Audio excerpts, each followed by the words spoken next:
أما بعد فأعوذ بالله من الشيطان الرجيم بسم الله الرحمن الرحيم كتب ربكم على نفسه الرحمة صدق الله العظيم مولاي صل وسلم دائما أبدا على حبيبك خير الخلق كلهم منزه عن شريك في محاسنه فجوهر الحسن فيه غير منقسم مولاي صل وسلم دائما ابدا على حبيبك خير الخلق كلهم. اللہ رب العزت کی حمد و ثنا آقا دو عالم صلی اللہ علیہ وسلم کی بارگاہ بے کسبنا ہدیہ درود و سلام کے بعد عزیزان گرامی، میں نے جس آیت کریمہ کی تلاوت کا شرف حاصل کیا ہے اس پر کچھ گفتگو کرنے سے پہلے بطور تمہید کچھ عرض کرنا چاہتا ہوں، اور وہ یہ کہ کہا جاتا ہے کہ انسان سہو و خطا کا پتلا ہے. انسان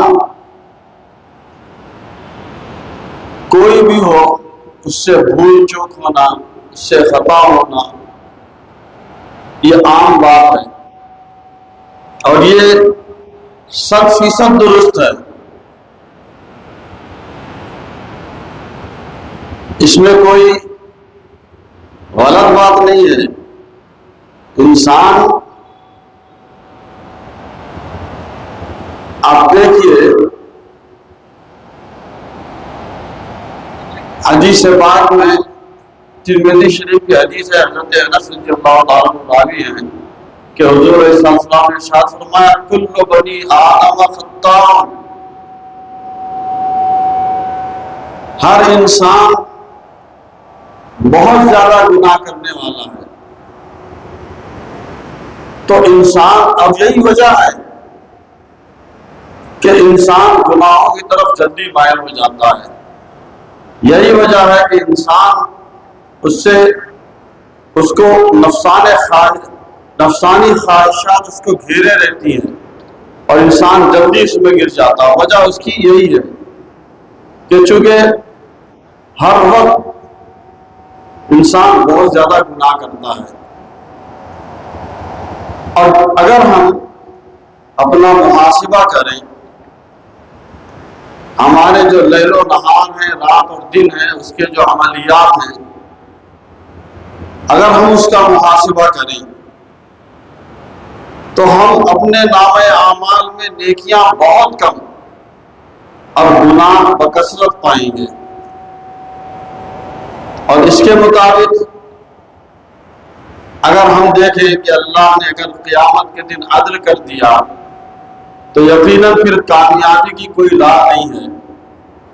بھئی ظاہر سی بات ہے کہ جب برائیاں اور گناہ زیادہ ہوں گے تو کامیابی ملنے کی تو کوئی صورت ہی نہیں ہے. لیکن رب ذوالجلال ارحم الراحمین ہے، اور وہ اپنے بندوں کو بخشش کا پروانہ عطا کرنے کے لیے چھوٹے چھوٹے بہانے تلاشتا ہے. اب میں نے جو خطبے میں آیت کریمہ کی تلاوت کا شرف حاصل کیا ہے، اللہ تعالیٰ فرماتا کتب ربکم علی نفسہ الرحمہ، تمہارے رب نے اپنے اوپر رحمت لازم کر لی ہے. اور دوسرے مقام پر اللہ تعالیٰ ارشاد فرماتا ہے قال عذابی اصیب بہ من اشاء ورحمتی وسعت کل شیء، میرا عذاب میں جسے چاہوں دوں اور میری رحمت ہر شے پر غالب ہے، یعنی ہر شے کو گھیرے ہوئے ہے. تو مطلب یہ ہوا کہ اللہ کا فضل اور اس کی رحمت اس کے عدل اور عذاب پر غالب ہے. اللہ تعالیٰ کا فضل اور اس کی رحمت اس کے عدل اور اس کے غضب پر غالب ہے۔ اور بھی کئی مقامات اور بہت سے مقامات پر اللہ تعالیٰ نے ایک بخشش کا انداز بیان فرماتے ہوئے اللہ تعالیٰ نے قرآن پاک میں فرمایا والذین عملوا السیئات ثم تابوا من بعدها وآمنوا ان ربک من بعدها لغفور رحیم۔ اور جو گناہ کرتے ہیں، گناہ کا کام کرتے ہیں، پھر اس کے بعد میں توبہ کر لیتے ہیں اور ایمان لے آتے ہیں، اللہ فرماتا ہے ان ربک من بعدها لغفور رحیم، اس کے بعد بے شک تمہارا رب بخشنے والا مہربان ہے۔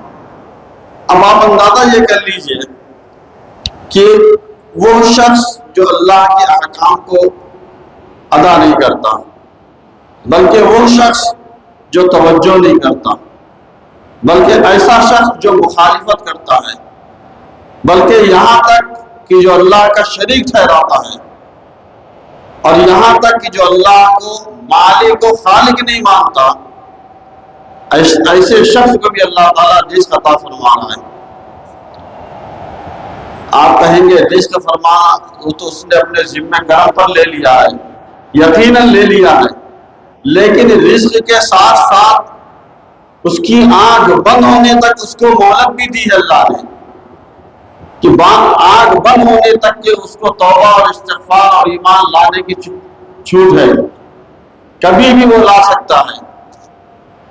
اتنا طویل اس کو موقع دیا جا رہا ہے، اور اس طویل موقع میں اللہ تعالیٰ اس کے رزق کو روکتا نہیں ہے، رزق برابر دیتا رہتا ہے۔ تو یہ اس کی رحمت کے مظاہرے ہیں۔ عزیزان گرامی، حضور سید عالم صلی اللہ تعالی وسلم نے اس کو مثال میں بہت اچھی طرح سے سمجھایا ہے۔ صحیح مسلم شریف کی حدیث ہے کہ حضرت عمر بن خطاب رضی اللہ تعالیٰ عنہ راوی ہیں، آپ فرماتے ہیں کہ حضور سید عالم صلی اللہ علیہ وسلم کی بارگاہ میں قیدی لائے گئے، کچھ قیدی لائے گئے، اس میں ایک عورت ہے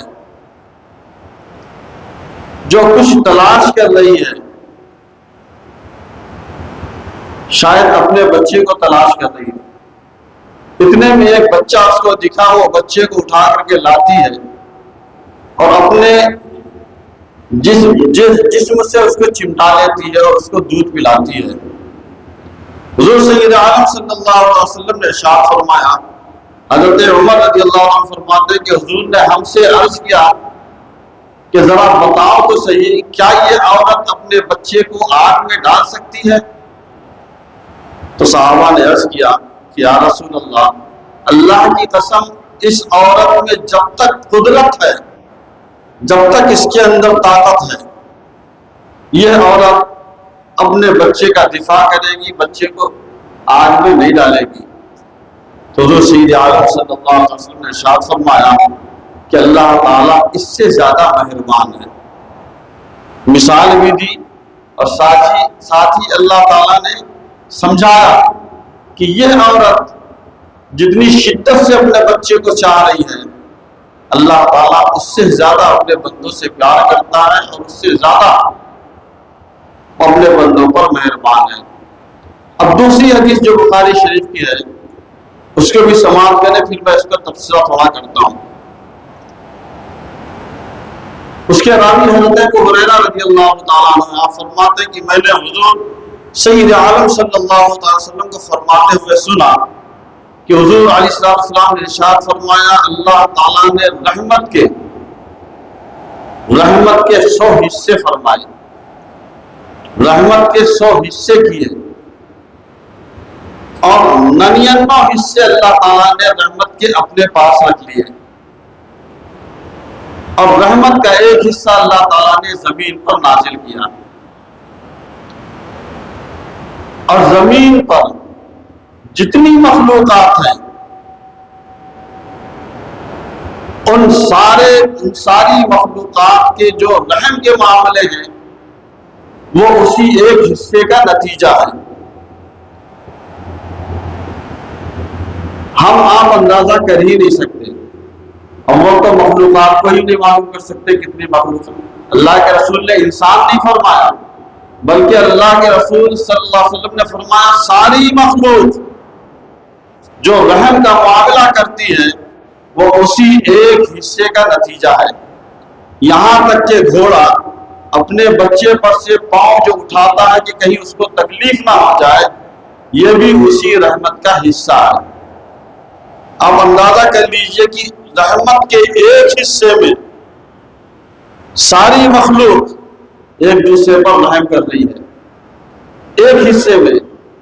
تو ابھی 99 حصے اللہ تعالیٰ نے اپنے پاس رکھ لیے ہیں، اور وہ اللہ تعالیٰ کل قیامت کے دن اپنے بندوں پر رحم کرنے اور ان کی بخشش اور مغفرت کرنے میں اللہ تعالیٰ اس کو استعمال فرمائے گا.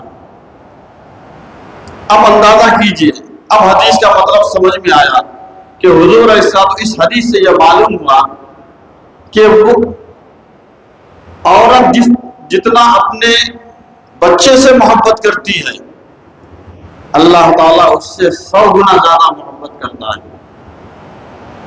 اب اسی سے اندازہ ہوا ہے کہ 99 حصے تو اللہ کے پاس ہیں، ایک حصے میں اگر وہ اتنی محبت کر رہی ہے تو اللہ تعالیٰ کتنی محبت کرتا ہے. اور یہی وجہ ہے کہ اللہ رب العزت ہر چھوٹے چھوٹے اعمال پر بزبان مصطفیٰ صلی اللہ تعالی علیہ وسلم مغفرت کی بشارت سناتا ہے، مغفرت کی بشارت سناتا ہے. اچھا وضو کر لیے، گناہ سے صاف ہو گئے، نماز پڑھ لی ہے اچھی طرح سے تو ایک نماز سے دوسری نماز کے درمیان کے گناہ معاف ہو گئے. اب دیکھیے اعمال تھوڑے تھوڑے ہیں مگر اللہ تعالیٰ کی رحمت کتنا وسیع ہے کہ مغفرت پہ مغفرت اور رحمت پہ رحمت اللہ تعالیٰ کیے جا رہا ہے. اللہ تعالیٰ کے جو بخشش کے انداز ہیں اس کو بھی ملاحظہ کرتے ہوئے چلے. احادیث کی روشنی میں حضور سید عالم صلی اللہ تعالی وسلم ارشاد فرماتے ہیں، حضرت ابو ہریرہ رضی اللہ تعالیٰ عنہ اس کے بھی راوی ہیں اور یہ صحیح مسلم شریف کی حدیث ہے کہ حضور فرماتے ہیں کہ ایک شخص نے کوئی نیکی نہیں کی، ایک شخص نے کوئی نیکی نہیں کی. جب وہ مرنے لگا تو اس نے اپنے لوگوں سے، قریبی جو اس کے تھے، ان سے اس نے کہا کہ دیکھو جب میں مر جاؤں تو تم مجھے جلا دینا اور جلا کر کے آدھی رات جنگل میں اڑا دینا اور آدھی رات سمندر میں ڈال دینا. تو جب وہ مر گیا تو اس کی وصیت کے مطابق اس کے قریبی اعزاء نے ویسا ہی کیا. حضور فرماتے ہیں کہ اللہ تعالیٰ نے جنگل کو حکم دیا، اس کی ساری رات جنگل نے اکٹھا کر دی. اللہ تعالیٰ نے سمندر کو حکم دیا، اس کی ساری رات کو سمندر نے اکٹھا کر دیا. اب اللہ تعالیٰ نے اس سے سوال کیا، اے بندے تو نے یہ کیوں کیا؟ تو نے یہ کیوں کیا؟ جو عمل کیا تو نے یہ کیوں کیا؟ تو بندہ عرض کرتا ہے کہ مالک تیرے ڈر سے، اور تو خوب جانتا ہے کہ تیرے ڈر سے میں نے ایسا کیا. تو حضور صلی اللہ علیہ وسلم ارشاد فرماتے فغفر اللہ له، اللہ تعالیٰ نے اس کو بخش دیا. یعنی اس بندے کے دل میں اللہ تعالیٰ کا جب اتنا ڈر آ گیا تو اللہ تعالیٰ کو اس پر رحم آ گیا. اس نے زندگی میں کوئی نیکی نہیں کی لیکن مرتے وقت جو اس کو اتنا ڈر اس کے دل میں بیٹھ گیا، اللہ تعالیٰ نے اس کا حیا کرتے ہوئے اللہ تعالیٰ نے اس کو بخش دیا، معاف کر دیا. اور ایک حدیث مبارکہ بخاری شریف کی کہ حضرت سیدنا ابو ذر رضی اللہ عنہ اس کے راوی ہیں، آپ فرماتے ہیں کہ حضور سید عالم صلی اللہ تعالی وسلم نے ارشاد فرمایا کہ میں جانتا ہوں دوزخ سے سب سے آخر میں نکلنے والے کو، اور جنت میں سب سے آخر میں جانے والے کو میں جانتا ہوں۔ جب وہ رب ذوالجلال کی بارگاہ میں پیش ہوگا، حضور فرماتے کہ اللہ تعالیٰ ارشاد فرمائے گا فرشتوں سے کہ اس کے چھوٹے اعمال پیش کرو، بڑے اعمال یعنی چھوٹے اعمال کا مطلب چھوٹے گناہ پیش کرو اور اس کے بڑے گناہ کو مت پیش کرو۔ تو فرشتے اس کے چھوٹے گناہ پیش کرتے ہیں، ایک کے بعد دو کے بعد تین، لگاتار پیش کرتے رہتے ہیں۔ اللہ تعالیٰ بندے سے کہتا ہے کہ تو نے فلاں وقت فلاں دن یہ عمل کیا، بندہ اقرار کرتا ہے کہ مولا میں نے کیا۔ سارے چھوٹے گناہ ہیں، اللہ تعالیٰ پوچھتا رہتا ہے اور بندہ اقرار کرتا رہتا، قبول کرتا رہتا ہے، کیونکہ ابھی تو اس کے دل میں حیبت اور گھبراہٹ ہے کہ یہ تو چھوٹے چھوٹے گناہ ہیں، ابھی تو بڑے بڑے گناہ باقی ہیں، اس کے بارے میں اللہ پوچھے گا تو کیا جواب دوں گا۔ لہذا جب اللہ نے پوچھا اس نے قبول کیا اور اقرار کیا۔ اب اللہ تعالیٰ ارشاد فرماتا ہے، حضور فرماتے کہ اللہ تعالیٰ ارشاد فرمائے گا کہ اے فرشتوں، اس کو جتنے گناہ پیش کیے تم نے، ہر گناہ کے عوض، ہر ایک گناہ کے عوض اس کو ایک نیکی دے دو۔ اب وہ بندہ کہتا ہے مالک ابھی اس میں بہت سے گناہ نہیں ہیں، بہت سے گناہ میں ان اعمال میں نہیں دیکھ رہا ہوں جو میں نے کیے ہیں، وہ یہاں پہ نہیں مل رہے ہیں جو بڑے گناہ ہیں۔ تو صحابہ فرماتے ہیں، حضرت ابو ذر رضی اللہ عنہ فرماتے ہیں کہ حضور سید عالم صلی اللہ علیہ وسلم ہنسے، اور ایسا ہنسے کہ آپ کی داڑھیں مبارک نظر آئی۔ یعنی بندہ دیکھیے، جب تک چھوٹے اعمال پیش ہوتے رہے گناہوں کے، اس پہ سب پہ اقرار کرتا رہا اور گھبراتا رہا، ڈرتا رہا ان بڑے گناہوں سے کہ ابھی بڑے گناہ جب پیش ہوں گے تو کیا حال ہوگا، برابر ڈرتا رہا۔ لیکن جب اللہ نے اس کے بدلے میں نیکی دے دی تو اب وہی بندہ کھل کر کے اللہ تعالیٰ سے کہتا ہے کہ اے مالک ابھی تو بڑے بڑے گناہ باقی ہیں۔ تو مطلب یہ ہے کہ مالک ابھی اور نیکیاں عطا فرما، ابھی بڑے بڑے گناہ تو ہیں ہی ہیں۔ تو آپ دیکھیے اللہ تعالیٰ کس طرح سے اپنے بندوں پر رحم فرمائے گا اور فرماتا ہے۔ اللہ تعالیٰ ارشاد فرماتا کہ ان اللہ لا یغفر ان یشرک بہ ویغفر ما دون ذلک لمن یشاء۔ اللہ تعالیٰ شرک اور کفر کو جو ہے معاف نہیں کرتا، اس کے علاوہ جو چاہے اللہ تعالیٰ معاف فرما دے گا۔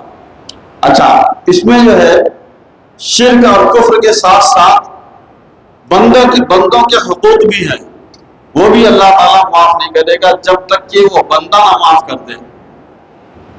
تو اب دیکھیے اللہ تعالیٰ کی رحمت کتنا وسیع ہے۔ اب ایسے رحیم مولا کی اگر ہم بات نہ مانیں، اب ایسے رحیم رب ذوالجلال کے احکام پر اگر ہم عمل پیرا نہ ہو تو یہ ہماری کتنی بڑی بد نصیبی ہے کہ جو لہجہ لمحہ ہمارے بھلا چاہتا ہے، ہم پر رحم کرنا چاہتا ہے، ہماری آخرت اچھی کرنا چاہتا ہے، ہمیں آخرت میں کامیابی دلانا چاہتا ہے۔ اب ایسے رب ذوالجلال کی اگر ہم باتوں کو صرف سنیں اور درگزر کر دیں، اس سے کان پھیر لیں، اس پر عمل نہ کریں، یہ صرف اور صرف ہماری اپنی بد نصیبی ہے۔ تو عزیزان گرامی، جس طرح سے اللہ تعالیٰ کی رحمت بہت وسیع ہے، اس کی مغفرت کے انداز نرالے ہیں، اسی طرح سے ہمیں اللہ رب العزت کی بارگاہ میں جب حاضر ہونا ہے تو ابھی سے ذہن یہ بنائیں کہ ہر چھوٹے سے چھوٹا بھی نیکی جو ہے، چھوٹی سے چھوٹی نیکی ہو، چھوٹے سے چھوٹا عمل ہو نیک، ان سب کو کر گزرنے کا ایک جذبہ پیدا کریں، تاکہ جب کل کے دن رب ذوالجلال کی بارگاہ میں حاضر ہو تو کم از کم اتنا رسوائی تو نہ ہو جتنا کہ آج ہم کر رہے ہیں۔ کہ ہمارے 24 گھنٹے کے جو عادت و اطوار ہیں، جو ہمارے اعمال ہیں، اس میں نیکیاں بہت مختصر ہیں، برائیاں گناہ بے انتہا ہیں۔ تو اللہ تعالیٰ سے دعا ہے کہ اللہ تعالیٰ اپنے حبیب پاک صلی اللہ علیہ وسلم کے طفیل میں ہم سب کو نیک بننے کی توفیق عطا فرمائے۔ جو ہزار سنتیں ادا نہ کی سنت ادا فرما لے۔ وآخر دعوانا الحمدللہ رب العالمین۔